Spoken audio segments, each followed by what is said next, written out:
शिष्य ने विनम्रता के साथ निवेदन किया, गुरुदेव, मेरी आपके चरणों में एक प्रार्थना है। आप अपना ज्ञान है अपने पास में नहीं रखेंगे। आप सारा ज्ञान है वह मेरे को प्रदान करने की अनुकंपा करवाएंगे। मेरे मन के अंदर मंत्र शक्ति के प्रति धीरे धीरे आकर्षण के भाव है वो जागृत होने प्रारंभ हो गई हैं। क्या आप मेरे को मंत्र शक्ति के द्वारा और ज़्यादा मेरी भावनाओं का साकार रूप है यह प्रदान करवाने की अनुकंपा करवाएंगे क्या?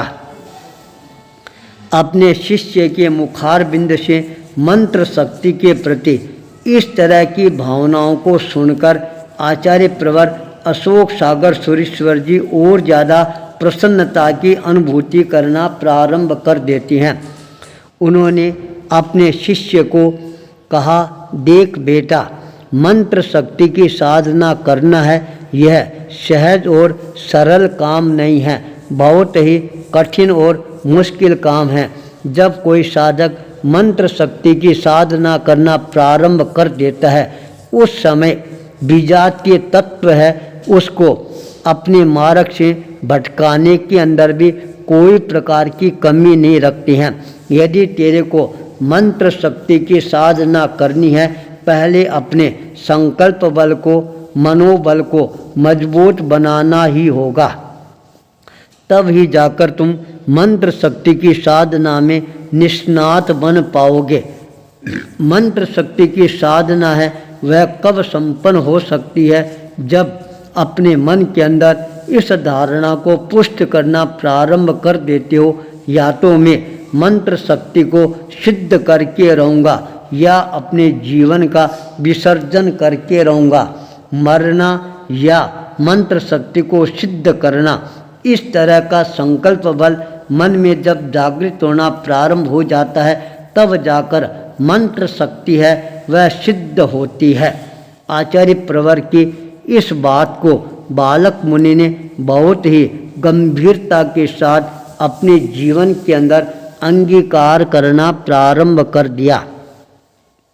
उन्होंने अपने बड़ी दीक्षा गुरु प्रदाता को इस विश्वास के साथ के अंदर अपने विश्वास में लेने का प्रयास किया, गुरुदेव, आप जो भी मंत्र शक्ति मेरे को प्रदान करने की अनुकंपा करवाओगे, मैं बहुत ही जागरूकता के साथ उस शक्ति को जागृत करने के लिए अपने जीवन को समर्पित कर दूंगा।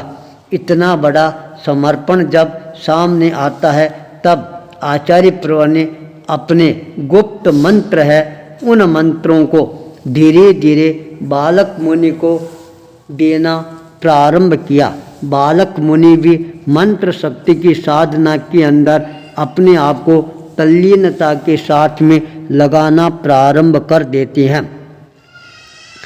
एक मंत्र को सिद्ध करना अपने जीवन को एक तरह से प्रकाशमय बनाने के समान हो जाता है। गुरु ने जब मंत्र प्रदान किया और कहा, देख, जब तक ये तेरा मंत्र है सिद्ध नहीं हो जाए तब तक तेरे को विश्राम करने की जरूरत नहीं है। बालक मुनि उस मंत्र को अपने जीवन के अंदर अंगीकार करके एक जगह पर एक पैर पर खड़ा होकर उस मंत्र को सिद्ध करना प्रारंभ कर देते हैं। जब बालक मुनि एकाग्रता के साथ खंबे की तरह एक पैर पर खड़ा होकर मंत्र शक्ति का अपने मन ही मन के अंदर उच्चारण करना प्रारंभ कर देते हैं, आचार्य प्रवर अपना ध्यान है उस बालक मुनि पर केंद्रित करना प्रारंभ कर देते हैं। कोई आसुरी शक्ति है बालक मुनि को च्युत नहीं कर दे, इसलिए वो और ज़्यादा जागरूक बन जाते हैं। उपाश्रय के सारे द्वार हैं उन द्वारों को बंद करवा देती हैं। स्वयं बालक मुनि के लिए रक्षा कवच के रूप के अंदर सामने आकर विराजमान हो जाती हैं। कोई भी आसुरी शक्ति है वो बालक मुनि को विचलित करने का प्रयास करना प्रारंभ कर देती है, तब आचार्य प्रवर स्वयं अपनी मंत्र शक्ति का प्रयोग करते हुए उन आसुरी शक्तियों को वहाँ से भगाने में भी देरी नहीं लगाते हैं। बालक मुनि भी बहुत ही जागरूकता के साथ मंत्र शक्ति को सिद्ध करने के लिए आगे से आगे अपने आप को गतिशील बनाना प्रारंभ कर देती हैं। गुरु ने जो आदेश निर्देश प्रदान किया था उसके अनुसार उस मंत्र शक्ति को वो अपने मन ही मन के अंदर उच्चारित करना प्रारंभ कर देते हैं।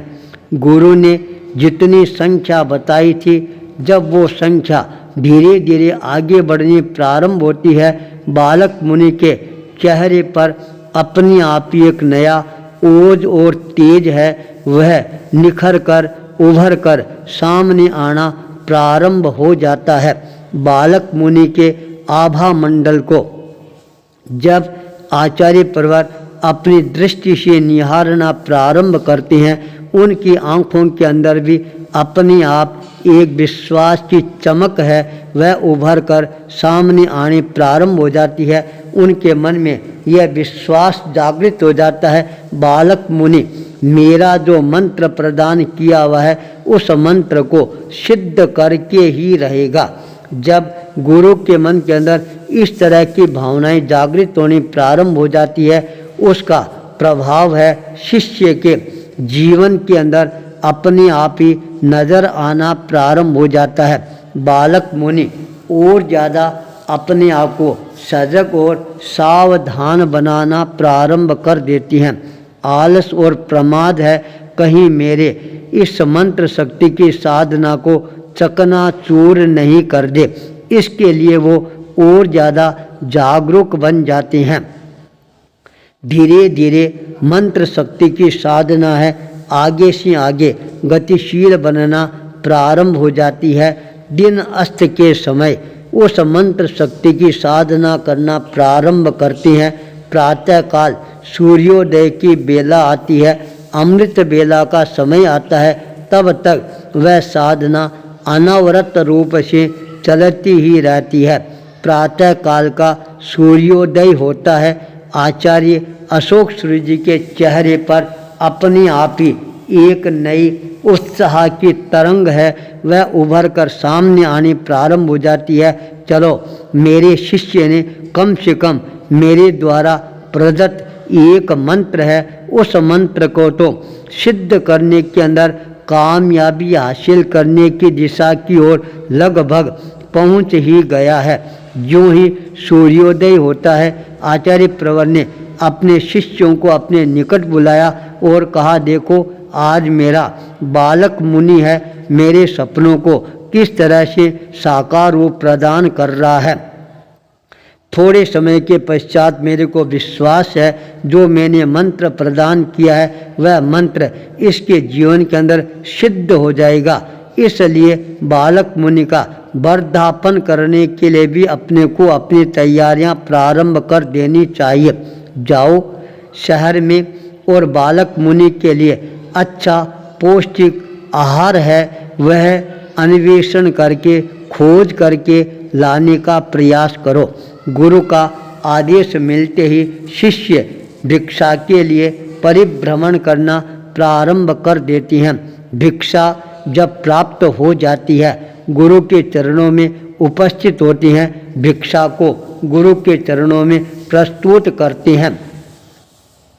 भिक्षा पात्र जो ही गुरु के हाथ में आता है और उसी समय बालक मुनि का मंत्र है वह सिद्ध हो जाता है, आंखें खुल जाती है और बालक मुनि बहुत ही विनम्रता के साथ में अपने गुरु के चरणों में अपने मस्तक को नतमस्तक करना प्रारंभ कर देता है। गुरु का वरद हस्त है शिष्य के मस्तक पर आता है और गुरु अपने हाथों से अपने शिष्य का वर्धापन करते हुए पौष्टिक पदार्थ है उसके हाथ में रखते हैं और कहते हैं, बेटा इसको ग्रहण कर और ज़्यादा अपने आप को मंत्र शक्ति से ताकतवर बनाने का प्रयास करना प्रारंभ कर दे। आचार्य प्रवर ने उसी समय अपने पास के अंदर एक बहुत बड़ी मंत्र शक्ति की मंत्रित की हुई पुस्तक थी, वह पुस्तक उसके हाथों में रखती हैं और कहते हैं जाओ, इसके अंदर मेरे जितने भी मंत्र सिद्ध किए हुए हैं इन मंत्रों को सिद्ध करके अपने आप को सिद्ध पुरुष के रूप के अंदर स्थापित कर लो। आचार्य प्रवर का यह संदेश बालक मुनि के लिए मंत्र शक्ति से सिद्ध पुरुष के रूप में अपने आप को प्रतिष्ठित करने वाला बन जाता है। आचार्य भूपेंद्र।